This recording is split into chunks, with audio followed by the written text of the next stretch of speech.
So recently I watched Hulk Hogan, Real American, and I have very mixed feelings about this documentary.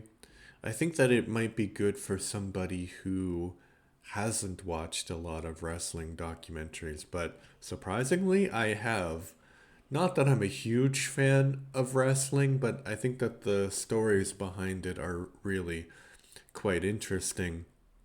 So it's a 4 hour series on Netflix, and it's kind of reminiscent of other documentary series they've done on sports figures. They did one on Vince McMahon in 2024. They did one on Sylvester Stallone and Arnold Schwarzenegger. So I think that they're working their way through these iconic 1980s figures. And so it's Hulk Hogan's turn, and I think that they were going to produce this before he died, but he died, and I think that this is an appropriate tribute to his life. Although the last episode gets a little bit like, cuz he died, they have about 25-minute stretch of them celebrating his life and showing what WWE did, and honestly that's a bit boring because I don't think that we should celebrate anybody's death, but, and there's no buts. Let's not celebrate anybody's death, but Hulk Hogan, Terry Bolea, is a very controversial figure. And this series does a good job of showing the controversy connected only with him. So they talk about the steroid thing, and they talk about his personal life, how he had a reality show, and that kind of signaled the end of his marriage. And then he was involved in this weird lawsuit where a website named Gawker published a sex tape that he was involved in. And that was very bizarre. And he sued, and that was another kind of episode in his life. And I think that there's another another documentary about that particular episode in his life called Nobody Speak the Truth.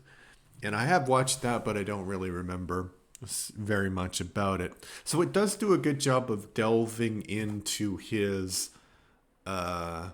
darker aspects of his personality. But one thing they don't talk about, because I think Netflix, I'm not sure if they still have the deal with the WWE, but they had a deal with the WWE. So they're really quite connected, these two companies. And they don't talk about his wrestling controversies. They talk about how, the act became stale after a while, but they don't talk about the fact that, and they have Jesse the Body Ventura on it. They don't talk about like one of the most famous incidents between Jesse the Body Ventura and Hulk Hogan, which is when Jesse the Body Ventura was organizing a union, and Hulk, he went back to Vince McMahon and he basically said everything, and then the union was destroyed, and that led to very negative consequences for wrestlers in the future, because if you have a union, you have somebody who is not beholden to the company fighting for your rights. And if you work for this company, the company is like, oh yeah, we care about you, but they just care about the bottom line ultimately. So that's one controversy they don't talk about.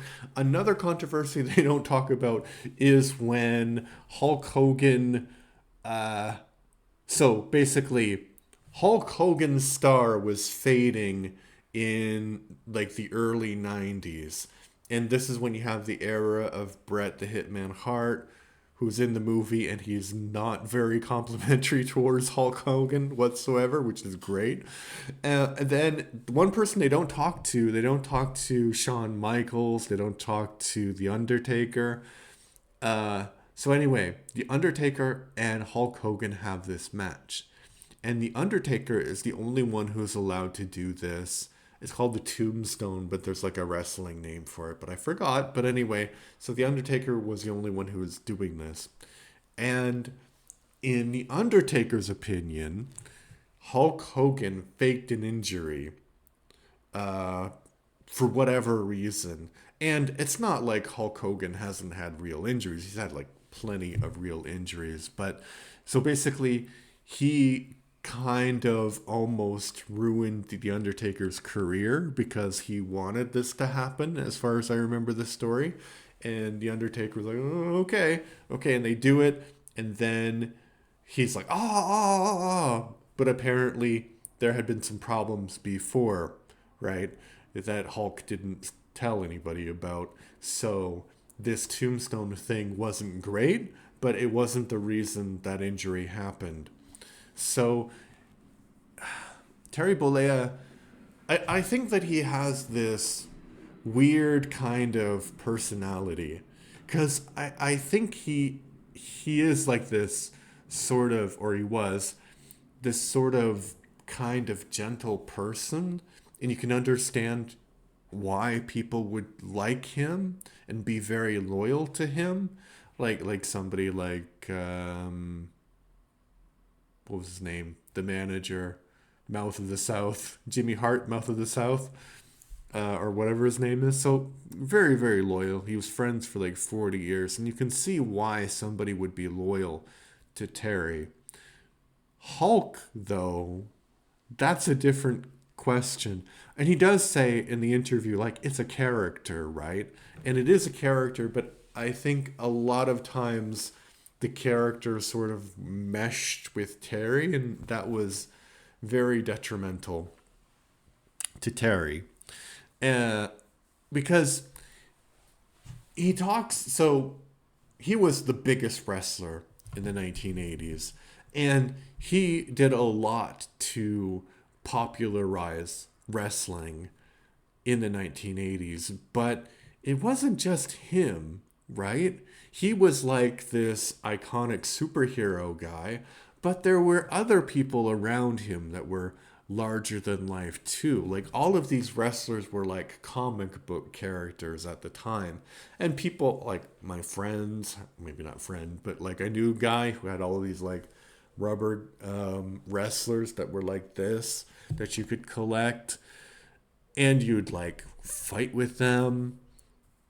And so the WWE was wonderfully marketed at that time. And Hulk, yes, he was the spearhead, but he wasn't the whole thing. He was just like a part of it. And he credits all of this success with him, right? And he talks about like this legendary match with Andre the Giant and how he body slammed Andre the Giant. And yes, he did that thing. And yes, it looked pretty amazing. But you know who helped out with that? Andre the Giant. You're not body slamming Andre the Giant unless he wants you to body slam him. like, like the crazy thing is, Hulk Hogan was like 7 feet, and Andre the Giant was taller than him. So that's crazy. Really, really crazy. So yeah, and basically Hulk Hogan's WWE career was ruined by this steroid scandal. And he did like weird things like go on television and say, oh no, I never took steroids or whatever. And eventually he kind of admitted that he took steroids. And so he was getting less and less popular. And they wanted to replace Hulk with like the another face of the franchise, if you will. And they chose the Ultimate Warrior. And they have an interview with Corey Rhodes on this series, and he says that he really liked The Undertaker when he was a kid. And yeah, me too. I loved The Undertaker. That was my favorite wrestler. He was wild, he was crazy. But apart from Hulk himself, the only wrestler that gets criticized in this show is The Undertaker. And yeah, there are a lot of things to criticize with The Undertaker, but that seems a bit unfair if this whole thing is about the Incredible Hulk. Because the Hulk is like, yeah, he couldn't wrestle and that's why it failed. And it's like, yeah, you couldn't wrestle also. You had like 3 moves and people were just astounded at your size in the beginning. And then you just got this personality that went into that frame and you became super successful. So, yeah, so basically, Hulk Hogan's idea is that so he was super popular. This is according to Hulk what happened. He was super popular in the WWE. Then for no reason the steroid thing came out and Vince fired him and blamed him for everything. And Vince was a horrible, horrible guy. Vince is and was a horrible guy, but that's a separate conversation. Yeah. So then I get fired, and then I have to go and try to be an actor. And I'm trying to be an actor, and I could have been a great actor, but I was filming a TV show, which I watched, and I named my dog Brew because of that show. Crazy. Then I was going to be an actor and I was going to be a great actor, but then I was filming this TV show at the soundstage for WCW, and randomly Eric Bischoff came and said, "Do you want to work for WCW?" And I'm like, "Sure, give me all the money." And then he had to reduce his contract because if he didn't reduce his contract, then people would have lost their jobs. But so he goes to WCW and he's got like the Hulkamania shtick, and WCW is trying to make it like, yeah, Hulkamania's here. And they get like fake actors to be like, have like a parade for him, and oh, so embarrassing. And he starts to wrestle as the Hulk, as Hulk Hogan, and people boo him. And so he, in his words, he says that WCW wasn't doing really well, and then he did a heel turn, and then WCW exploded. It had nothing to do with Eric Bischoff's creativity. It all had to do with Hogan, in Hogan's mind. So then the ratings start to falter, and eventually Hogan comes back into the fold of the WWE because Vince buys the WCW. Yeah. So that's basically his story, plus a lot of, affairs and racial slurs that come out, and also racial slurs that come out that he's being recorded, and the sex tape and everything. And maybe, I know I'm kind of rambling about Hulk Hogan and I'm rambling about this series, but the series is good if you haven't watched any other wrestling documentary series. But know that it's heavily his perspective on things. And Hulk Hogan is a famous, or was a famous embellisher of the truth. Let's just put it that way. Because, obviously he was. He's an entertainer. That was his whole thing. And yeah, he was a great entertainer, but I don't think that he was the best wrestler of all time. He was certainly the most popular for a time, and he helped with WWF becoming so wild and successful. But I think that also had a lot to do with Vince McMahon and marketing and the characters that they had on that show. You can go back and watch the WrestleManias, and you can see that like there were other attractions. It wasn't just him. Yeah. I kind of lost my train of thought, but yeah. So the series is good. The man, complicated. Yeah, if you want to watch it, go watch it. No skin off my back. you can watch it. My review maybe like 7 out of 10.